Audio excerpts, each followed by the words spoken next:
Good afternoon. We have been in the presence of some people whose words and actions have been influential, indeed remarkable, in their own fields of endeavour, but we haven't had a chance to hear very much from them. You will recognise, I think, readily that any one of the people next to me could engage us in fruitful and challenging conversation on a variety of topics for the whole of our hour, but guess what? We're going to have to sort of give each of them a little bit more of a turn, and we're going to focus this a little bit more on the questions of formation and theological education that Dr. Lamb's lecture raised for us, because I think everyone here, I'm going to say, and you'll see how startled they look at this proposition, everyone here, I think, has some contribution to make and some potential insight into this question, perhaps directly about theological education and formation, but perhaps more generally, the question that Will raised about conscience in relation to community and not simply to the individual. That's one of the things that I'm going to keep chewing on about this, because I thought that was a really interesting comparison of his between how conscience became an issue in a European context after the Second World War, and then how it became an issue in the US context at a slightly later date, when some matters of, what should we say, individual liberties were at question, and not simply those of a sort of retrospective social scandal. So there were a lot of interesting things there. I would love to sort of hear from any of our panellists about the things that they found provoking, whether the intentional provocations or not. In particular, this question about how conscience determines who we are as social beings. Is there something there that anyone would like to respond to, particularly from the lecture? And I'll start by just making it open, and if they are all mutually differential and so forth, I'm just going to start hot seating them. So that's their warning at this point, all right? So let's throw it open first, and again, with such gratitude and thanks that we have these good folk who have thought and acted in such a variety of interesting and important ways in the past. So over to you, panel.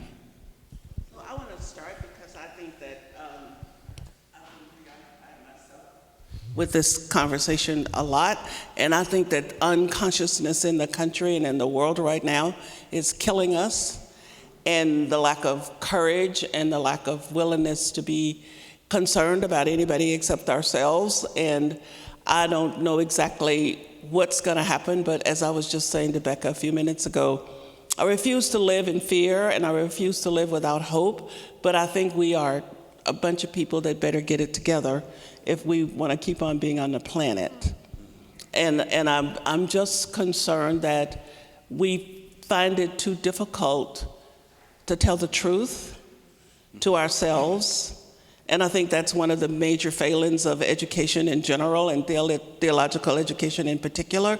We don't spend enough time getting people to interrogate themselves and why they're doing what they're doing and what they expect to be doing when they leave the academy.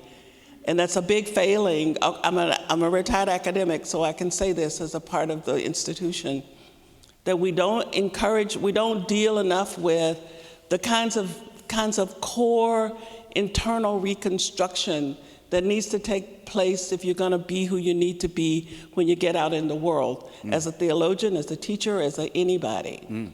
And I'm ready to see us make some shifts around that. You know, even though your expression of that and its vitality sound very different in a way, I can almost hear John Henry Newman saying amen to that, because it sounds rather like the project that he was getting into trouble for at Oriel in the 1820s or 30s, right? Of wanting the tutorial role to actually have this sense of moral, well, I'll use Dr. Meeks' words, interrogation of the individual. Is that a fair parallel I'm drawing, Will?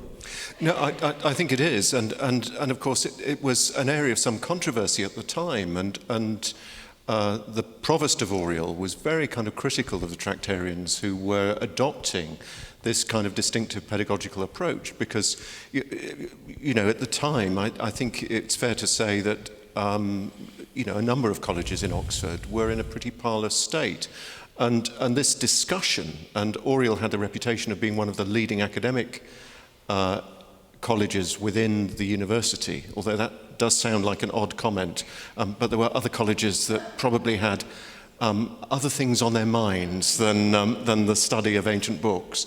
But at Oriel there was this very lively discussion about pedagogy and about how we contribute to the formation of students. And the interesting thing is that even though Provost Hawkins was very critical of Newman, actually, if you look at the reforms of the University of Oxford that took place during the 19th century, basically Newman won, because the tutorial system was just rolled out across the university. So what we take for granted about the Oxford and Cambridge tutorials was not ubiquitous at that point. Not at all. Right, no. But it came out of that process. Yeah.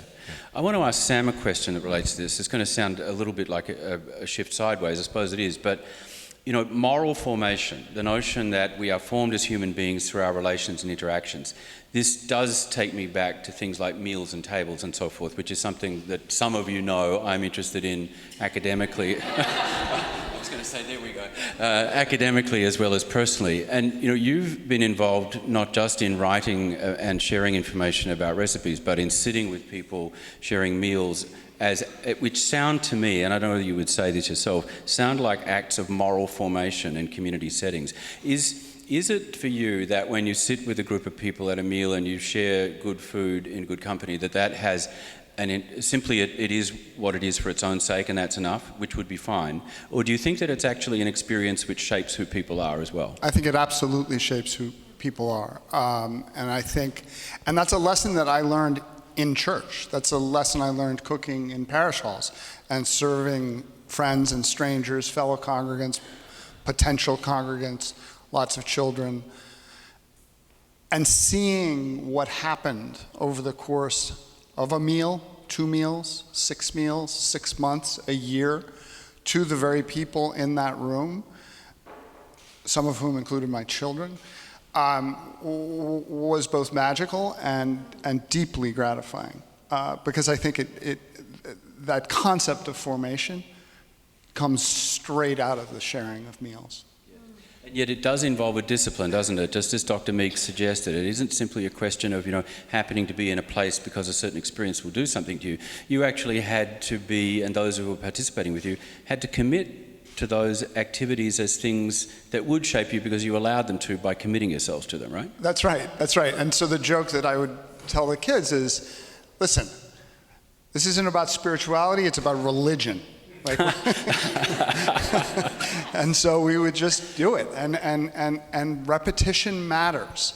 And I think repetition matters both for the cook and for the people who are enjoying the meal. People are lonely, and to provide a meal for the lonely, and for the lonely to know that at this time, on this day, there will be a place for them and a meal for them, that matters. Yeah.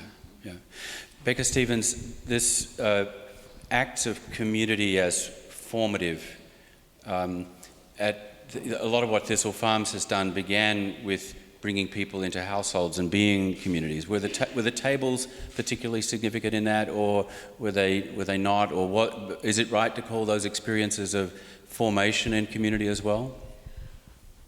Yes, and because I've been ordained 33 years now, and the longer that I'm ordained and in my formation process, the more I am interested in the consciousness in the marketplace and how we're also formed in the marketplace. So I love the idea of formation inside a divinity school, inside a place of safety and food, inside. But really, the collective consciousness and my idea of accountability to others in the marketplace is fascinating to me in how we are formed as well.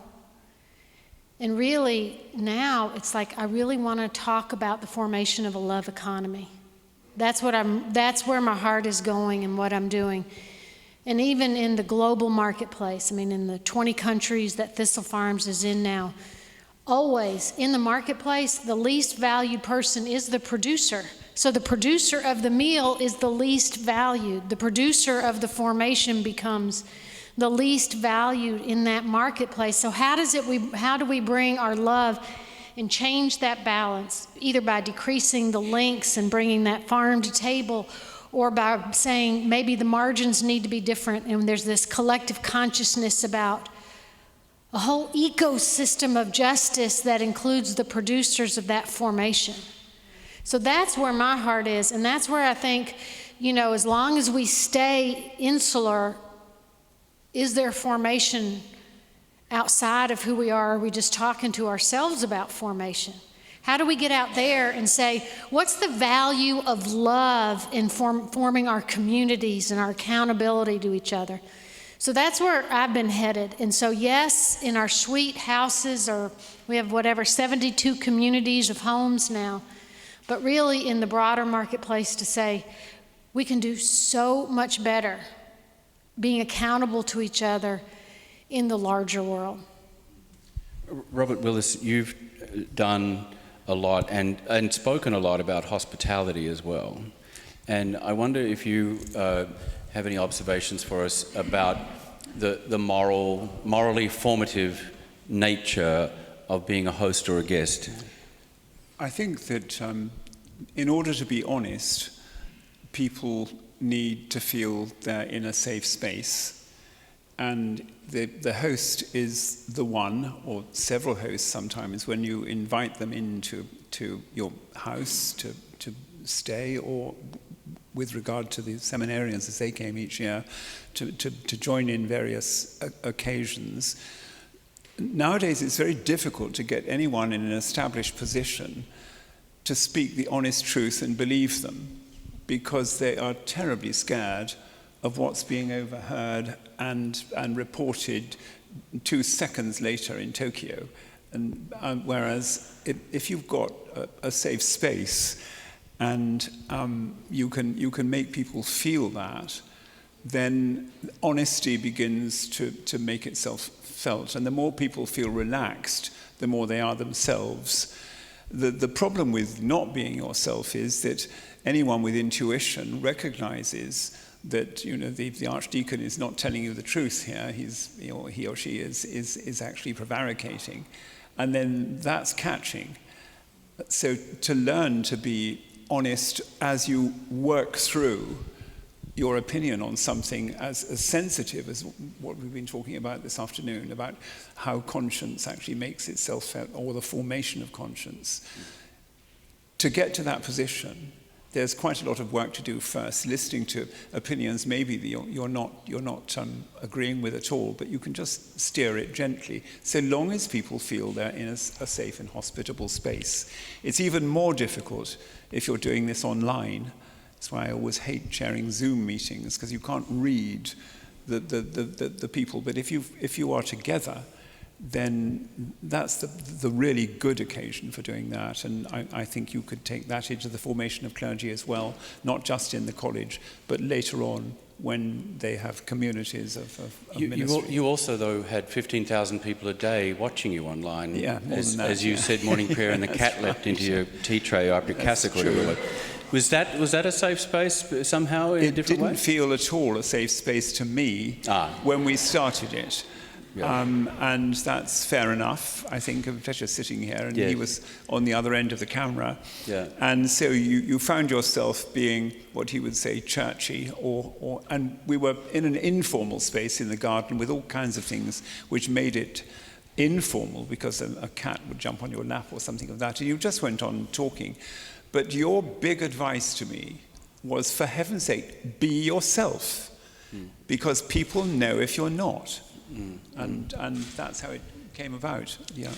You've reminded me of that comparison that sometimes people draw when there's conversation about safe space. Some people will sort of counter or at least supplement that with the notion of brave space, because I think you actually just told us that you had to enter into a different kind of space, which was one of courage, in order to provide the ministry that you and Fletcher were providing in that time. Sean Rowe, we're not going to sort of try and tell you to predict the future of the presiding bishop's office in this regard. That's just so you can exhale at this point. But you have been a bishop for quite a while, and I can't help wondering, when we think about the spaces that form us, we had a couple of comments about what happens in the intimate spaces of things like tables, and then Rebecca Stevens sort of pushed us out to say, well, what about the economy that actually is more than just the local? Now, as a bishop, you've had the experience of trying to engage, I guess, in being an authentic leader, and probably also working with your clergy and people to do things that are formative, but you're necessarily doing so on a scale that isn't just domestic. I mean, I think a lot of us sort of still think about, as we gather together as a seminary community or a divinity school community, we could be a little bit insular. We could be turning inward. It might not be enough. How, when you get to the stage of diocesan leadership, where you're dealing with multiple systems and multiple people, can you still do things that genuinely constitute something which is formational or something that actually makes a difference to people's lives? That's a really good question. It is. As actually, I think part of the work, as I've understood my work as a bishop, is to create space. Now, whether the space is safe or not, I don't know. I think that has a lot to do with the individual, their own experience, what they bring to it. So I think that's up to people to decide for themselves whether it's safe. But it's to creating enough space that we can come together across our silos. And I think that's the critical piece that I think we have so much work to do on in this country, in the United States, but also across our church. It's creating enough space that we can have honest conversation with each other, that it's possible that we can touch the third rail and still live. We're living in a cancel culture where if you don't say it right or do it right, you have a problem. Now, the other side is people are also being held accountable. So, there's two sides to that coin. But it's creating, I think, enough space that thinking can happen, that reflection can take place. And there's something about creating communities and creating space, and that's what I've seen my ministry as doing. And I think the seminaries, particularly residential seminaries, have an opportunity that is profound, quite frankly. Because when we're talking about conscience, and it really made me think, I've been challenged to think about how and to what extent is it communal? I remember when we were talking about same-sex blessings in the church, and the ELCA came up with, or was really playing with a concept called the bound conscience. And they were saying they were talking about a bound conscience, but the bound conscience was just the individual. To what extent, though, is it communal? I mean, because my bound conscience can allow me to be a racist. It can allow me to be all kinds of things that aren't particularly helpful. So to what extent is conscience belong to the community? And how do we create the space to be in touch with that? So an open question for any of you. In bringing it back to this particular context in theological education and formation, what would you like to think that our students can experience or do, or that their faculty, mentors, or that we collectively, however you want to define that or slice and dice it, what is the thing, or what is one thing that you would want to make sure that we were doing here that would make a difference when you end up as partners with the people who've come out of this place? What would you tell me, and what would you tell them about what could be important that was formative of them and hence constitutive of change for the church and the world going outwards? Anyone? Can I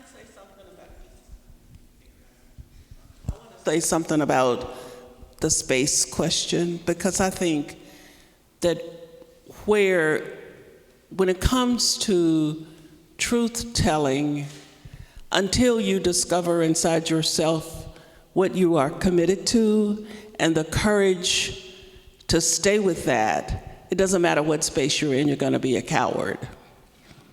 And so I think that for 7 years at the Center for Racial Healing, I said we didn't use language like safe space. We weren't trying to create safe space. We were trying to create space for the truth, the telling of the truth with compassion. So you come in this space, you're going to hear the truth, you're invited to tell the truth, and nobody's going to kill you for being honest. We are in this together, and we're in it when you come in, you're a racist, and you speak, and your black folks are in the room, and black folks going to accept you as a white person who's a racist, and you're not going to get killed for being a racist in this space. But we want you to just be who you bring yourself in here. Because until we do that kind of work, we're always bringing artificiality, unconsciousness, whatever, and the healing can't happen. And so for me, the bottom line is always, how do we get to healing? Because all of us are broken, all of us are wounded, all of us are just trying to find a bandage closet. And so how do you get there? And so I want to be the kind of teacher, leader, counselor, consultant, whatever, that's first of all telling myself the truth and not trying to make myself, let somebody out there make me feel good, so I gotta be careful how they're gonna think about me, because you're gonna think what you wanna think. But I know what I think. And what you think doesn't have a whole lot to do with that. And that gives me the courage then to tell the best truth I can tell, because my sense of self is not dependent upon how you feel about my understanding of the truth. And I don't think we do anything we don't do nearly enough to help people with that. We're just walking around on doggone eggshells, and we need to get off of them. We need to start saying, Jesus is calling us to do something different. We follow somebody, if we're Christians, we're following somebody who got himself crucified for telling the truth. We might ought to remember that. And I would like to see us sending people out from the seminaries into the public square, to the churches, to the whatever, who have this sense of self that's grounded in their understanding of themselves, and they know that going out to be a rector or whatever is not the definition of who you are. You're a human being who happens to be trying to respond to that call. And you bring something to the table. If you're waiting on to be defined externally to yourself, you're in trouble. You're in big trouble. And we don't do enough. We don't do nearly enough to help people not be in that space. And it grieves me as an old academic, that education isn't geared to doing something different. But seminaries have a chance, I think, to rectify some of that. Thank you. And anyone else like to pick up on that comment and/or my question, which Dr. Meeks answered so well, I think. What would you like to see the seminaries doing that was formative, that would make a difference to who these potential ministers are?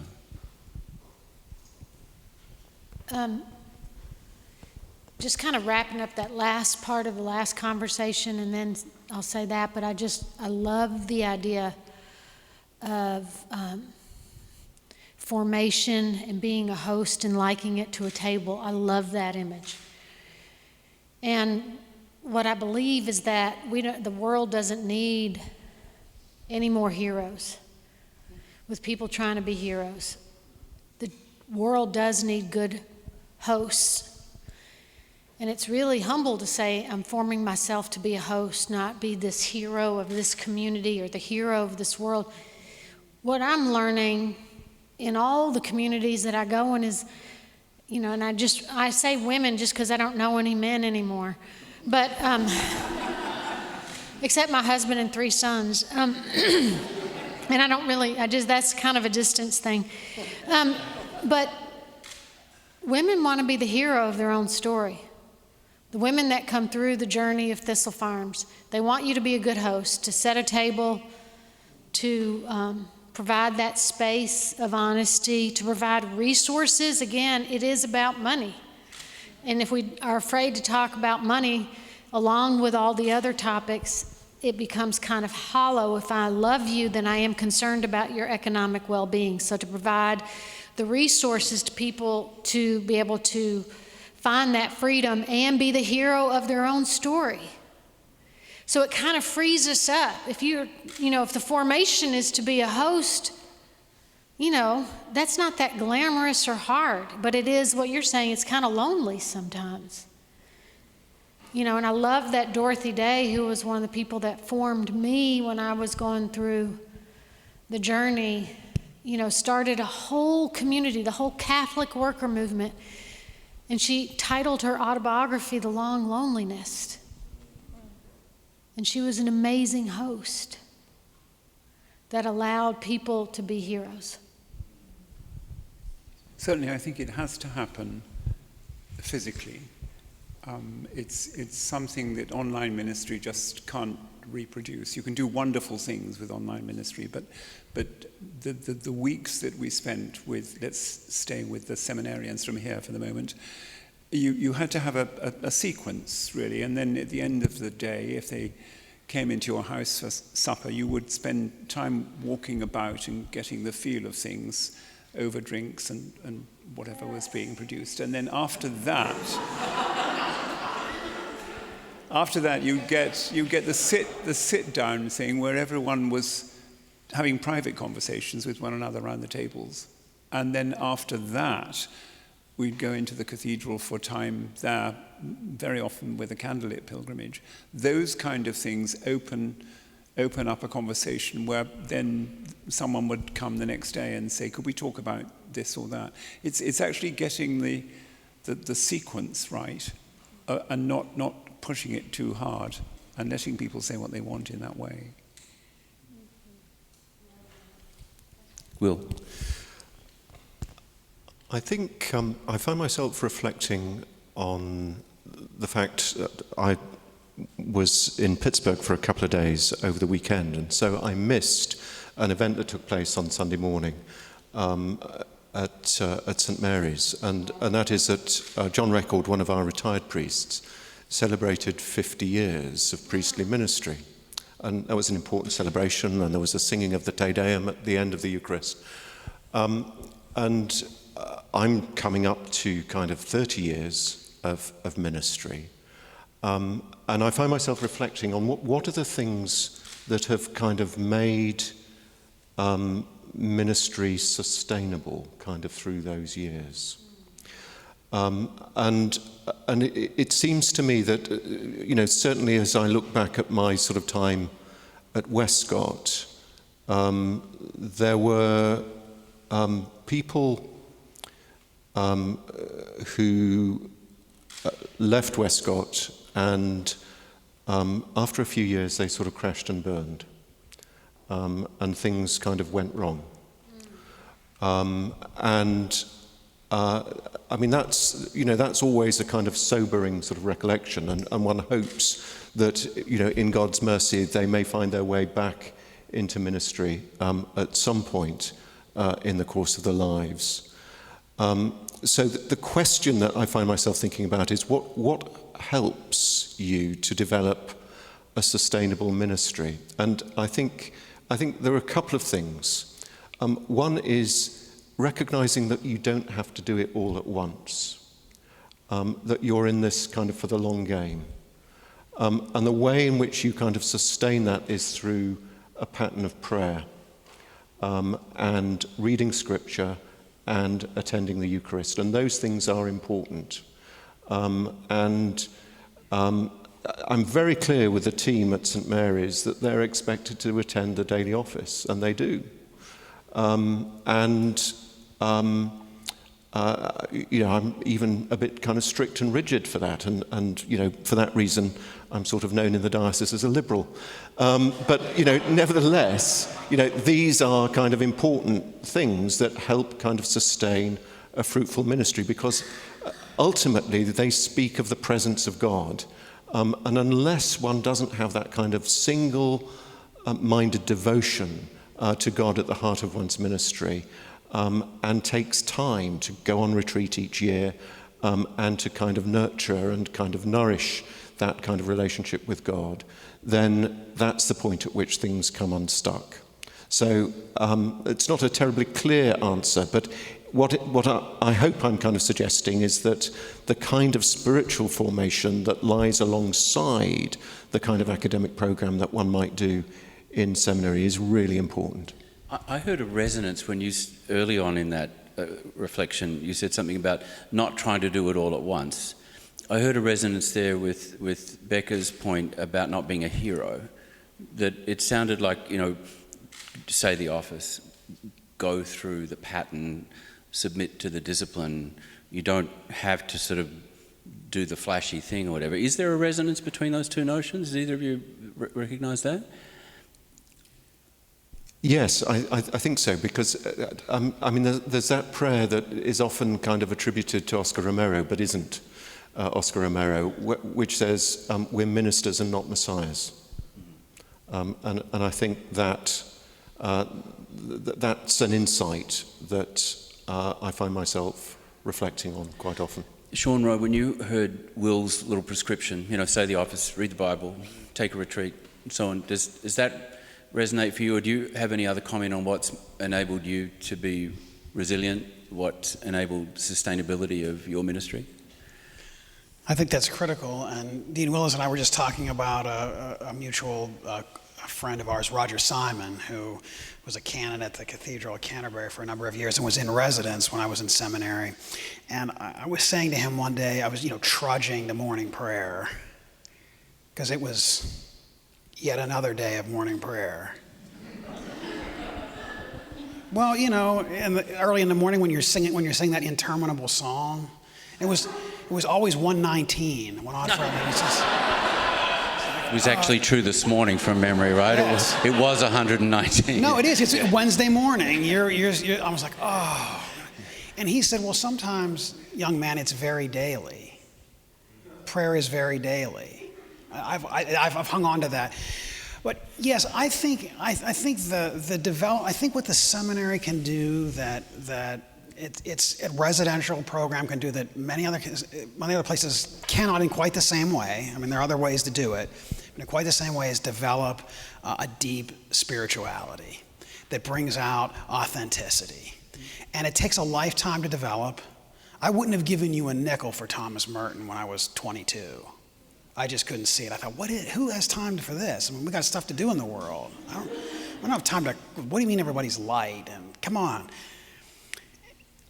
And yet by praying in very daily and coming back to 119 over and over again, called to an authenticity and a presence of God that is deep and profound. And that takes a lifetime, and I think the seeds of that were in that communal work. And I think the development of that depth of spirituality in which you don't have to be a hero, in which you can reach a place of appropriate detachment, is a gift that is the fruit of a lifetime of spiritual work. I have to say, and I'm embarrassed to say it, that the presiding bishop's election is the very first, I think, important thing in my life where I think I was able to accept any outcome. Oh, whatever it had been. Whatever was going to happen. I mean, usually I say, I'll accept whatever, but I got my eye on the thing I want. I mean, that's usually how I work it. 85% God, 15% what I want. It's worked out not very well. But actually being able to say this, I am present, I'm bringing myself, and that's all I can bring. That's a deep and profound gift, but I credit the seeds of that with my formation. Sam Sifton, I'm not going to assume that the Book of Common Prayer's morning and evening prayer daily have sort of provided a structure for your life, but I wonder, would you be willing to sort of share anything that comes to mind that has been sustaining for your Christian identity, and whether it's weekly patterns, daily patterns, or things done once a year that have maintained or refreshed your sense of identity? Is it okay for me to say the New York Times? Well, it's one of those spaces where you have to be authentic about what you believe, but they're not going to judge your idea. Yeah, right. Yeah, there's. That's right. And within that daily practice, there are other practices, because I'm not just reading the report every day, but contributing to it. And the business of this newsletter that I send out twice a week, and have sent out more than twice a week for the first 5 years, and twice a week for the last 5 years, 2,000 plus newsletters in the last decade alone. That's a practice. And one of the reasons I'm so touched to be here is because I came to think of that practice as writing little homilies in my own lay way. And so I think that those are really important, because it's not about me, it's about my strange congregation of subscribers to the Times who are interested in food, and who are interested in the intersection of culture and food, spirituality and food, and though I never write it out, religion and food. I hear from a lot of clergy, which I find interesting, but it got me here. So. That's really interesting. I think now of the desert fathers and mothers in their cells who knew this stuff intuitively. They knew that their bodies and their inner selves were deeply entwined, and that whatever habitual practices they adopted would form their selves. And that was why the language became the language of asceticism, because ascesis is training. And everyone is an ascetic, but not everyone is an ascetic for the reign of God, because we all choose patterns that have to do with whatever it is, and then we become what we do. And the old maxim, close to both your and my heart, "You are what you eat," is not merely a physiological statement, because those habits form you. I just want to say I love layway. That your layway is the spiritual practice. That's fun, isn't it? To think like that kind of gives you freedom. And that's what I think in part, I just want to add that, yes, like many sermons can look like newsletters, can do whatever. And we have such sometimes a limited view of what a spiritual practice is. Like, can morning prayer be by yourself in the woods? Can, instead of doing the prayer beads, can you knit? Or iron. Or crochet? Do you know, why did the Desert Fathers get to say it was just a beads, but not yarn? Like, how do we get that limited? And I always think back on what you're doing as saying, if we only ate bread at Eucharist, we would starve. And so how do we eat sacramentally? How do we write sacramentally? And I've been trying to think about that idea of everything is Psalm 119 in the morning for me. How do you get there? It's that's the discipline. And I love that, if we practice, it will feel like the prayer. I love that. So thank you for layway. The desert people would have been bewildered by this language of spiritual practices, because everything was spiritual practice. Yes. It was just a question of which ones you chose, because, Satan is a spirit too. A spiritual practice is simply the fact that whatever you do in your bodily self becomes who you are in your spiritual being. And to isolate certain things for them just really wouldn't have made a whole lot of sense, because everything is spiritual practice. Now, is there one or two people that would like to... So before we do that, can I Please. just add to what Becca just said? Because most of the folks in here are white. So let me just tell you something. You talk about practice, you talk about the way you do stuff. People of color, poor people, and folks that you don't know maybe a whole lot about have some other ways of doing this stuff that we need to learn to respect better. And the other thing I want to add to the list of things you need to do is find a doggone good therapist. That'll help a lot with a lot of stuff, because you can pray all you want, but if you're severely neurotic, I'm not sure that that's going to take care of all of it. And so I'm really serious about that. For my own life, I've had to be willing to look for the truth under every rock, and I've had to be willing to look for the people who could help me, and I have to be willing to be open to letting go of the stuff that I think I know all about, and look at the next piece of truth that shows up on the pathway. So it's this constant journey of going to the frontier and having a place to stand, but always being ready to vacate it if you need to, for the sake of wellness, for the sake of health, for the sake of obedience. And that's just not the way we want to live, because it feels disruptive, and we want to live we're fundamentalists. We want to live in one place and be comfortable. And it's about for me, the bottom line is about being willing to be disrupted over and over and over and over, and to hold on to the stuff that makes me feel like I'm grounded. And that is a paradox that is hard to navigate. Thank you so much for that. Is there a question from the audience? Hi, I'm Dick Burnett. I'm class of 83 here in Yale Divinity School and Berkeley Divinity School. I served for 24 years as rector of a single parish in downtown Columbus, Ohio. Becca Stevens and crew from Nashville came and spent a weekend with us several falls ago, and we're very grateful for offering some hospitality to you, and you enriched us by being there too.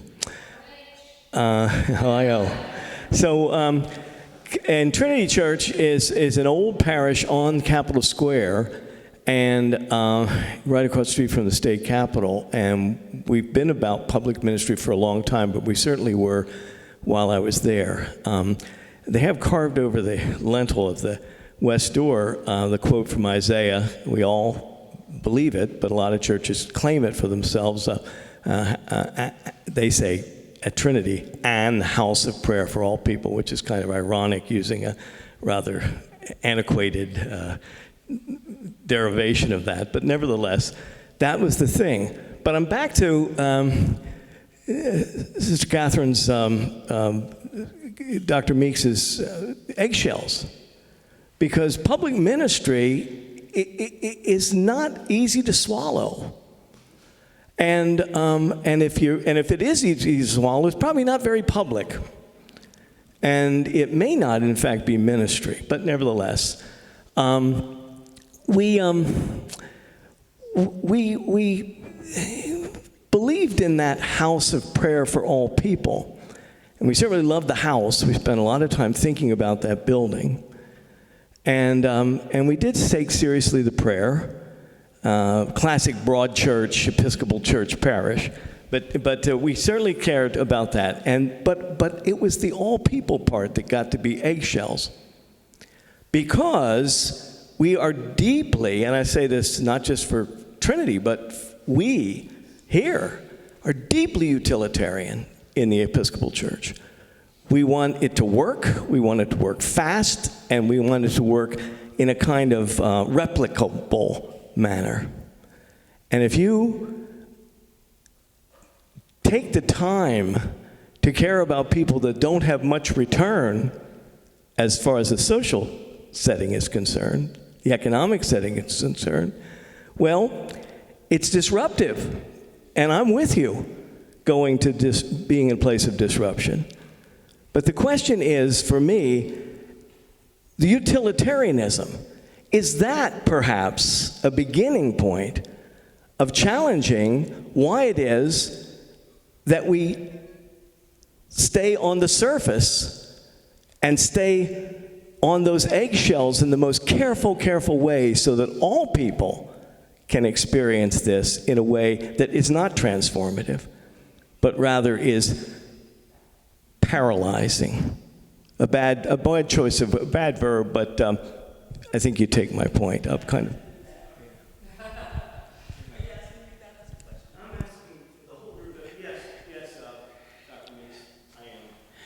Well, I just think we need to get more connected to Jesus. I think that would help, because then we'd stop worrying about so much of the stuff that doesn't have to do with Jesus and start being more concerned about who's in front of us and what do we have to bring to that person in front of us. So, I'm a retired professor, I have a PhD, so I know how to live in this world. But those things are not as important to me as the person under the bridge who needs me to give them a smile and who needs me to give them dinner. And we are too connected to our stuff, and we're too capitalistic, and we need to get transformed, is what I think. I just, this should be a question, it's not. I just wanted to point out to Sam that the church would do anything to get your readership.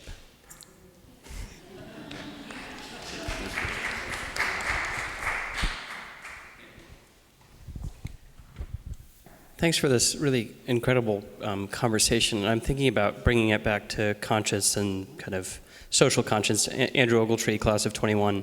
Can you talk about I think it was hinted at a little bit here before, in terms of truth, and thank you, Dr. Meeks, for what you said about that. Can you all talk about forgiveness and reconciliation, and the truth being like the epicenter of that to begin with?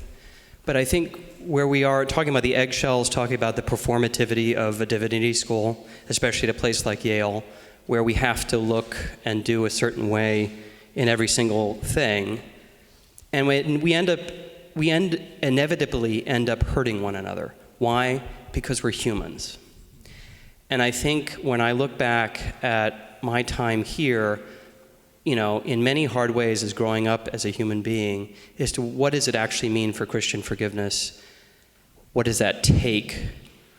What are people willing to give up, and how do we actually then love one another? So I wonder if you have anything to say about that from a seminary perspective of how we even practice something like that.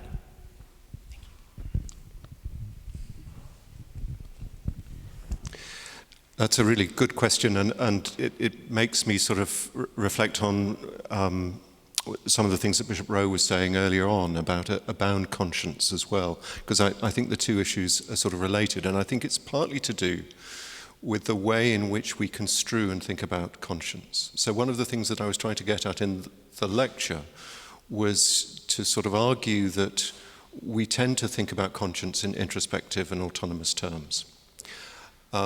And I think there's another kind of school of thought that thinks about conscience in terms of attentiveness to the other.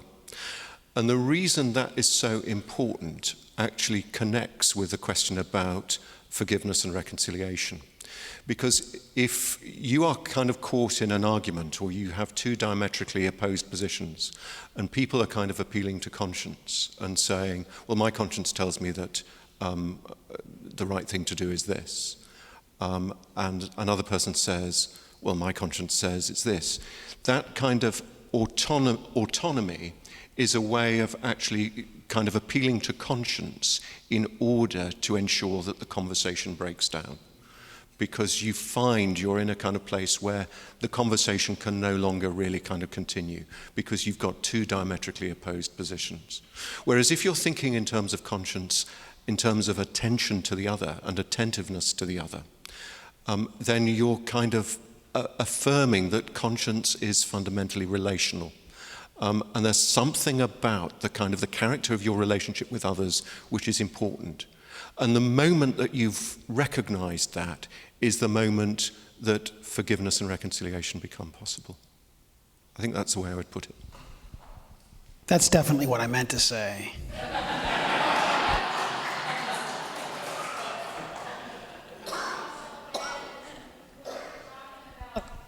The spiritual disciplines, what a beautiful spiritual discipline is to remember the mercies we've known.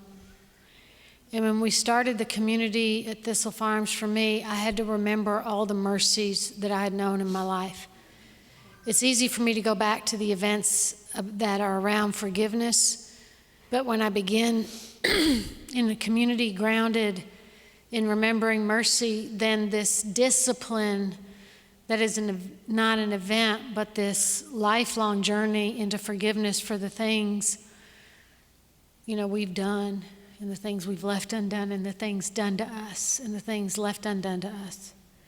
That relationship has to, for me at least, it has to be a long journey. It's as disciplined as the morning prayer 119 is going like this journey of forgiving so much begins with remembering that mercy brought us together. Hello, Dr. Meeks. Thank you so much for every single thing that you said. It might look like I just walked in, but I was actually working the soundboard and cheering the whole time you were talking. So I just wanted to say, praise the Lord God. Thank you for every single word that you said. You irrigated some deserts in my heart that have, it's been rough being in seminary here, especially at this particular place.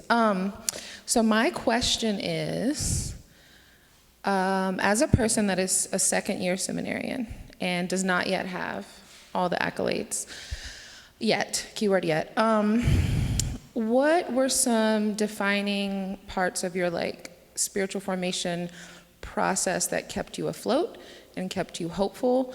Because what I battle sometimes is saying some things that sound a lot like what you just said. But sometimes when you're still a student, my experience has been that when someone doesn't like what you're saying, they can say that the causality or the correlation is not clear. And so to bridge the gap between where I am now and being on the other side of it, as I hope to be as a public theologian, yeah, how did you steel yourself? Because you articulated everything so gracefully and so patiently, and I could only imagine how many times you said the same things over and over throughout your career. So I'm 78 years old. I've had a lot of years to get to this point. I wasn't always here. When I was in grad school at Emory, I had to make it clear that I was not planning on becoming a white man. You know, and I graduated as a black woman with my PhD, with folks saying to me things like some of the stuff I wanted to study. Well, how do you apply that to black people? And I said, do you think black people aren't human? We're different species, so whatever applies to white folks doesn't apply to black folks? What do you mean I can't use Jung? You know, Jung is somebody, if it's true for you white, it's true for me black. So as a woman, are you a woman of color? I can't tell. Yeah. So you're in a white environment if you're here, and and part of the unstated truth is that you need to act like a white man to be successful. And one of the biggest things that women have to come to grips with is that if you're a white woman, you're not a man, and if you're a woman of color, you're not a man, and you're not going to be a white man. And it's hard to do that because people can use that against you in terms of how you get graded and how you succeed. It's very difficult to be yourself and hear your own voice. And I have just my mother went to college for 18 years because she was a black woman in Arkansas with no resources. So I learned something about perseverance and tenacity and sticking to it. And I was determined to be a free person. And I had a lot of ups and downs, and I'll give you my email and we can talk about this some more. Thank you so much. We've run a little over time, and I think you'll readily acknowledge that we could just sit here for another hour or two with the extraordinary wisdom and courage and honesty that we've heard from our panelists. We have to take some time to change some things in the space to give some people a chance to get on different clothing for the next things that will come. And so we will draw this to a close. Before I thank them and ask you to acknowledge their contribution, a reminder that we're here at 6 p.m. for the Eucharist, and then at the Berkeley Center as soon as we've finished the distribution of communion. So that will be in the order of 7:15, 7:20. So be there for both of those things if you will. But first, please join me in acknowledging our panelists and thanking them for their work.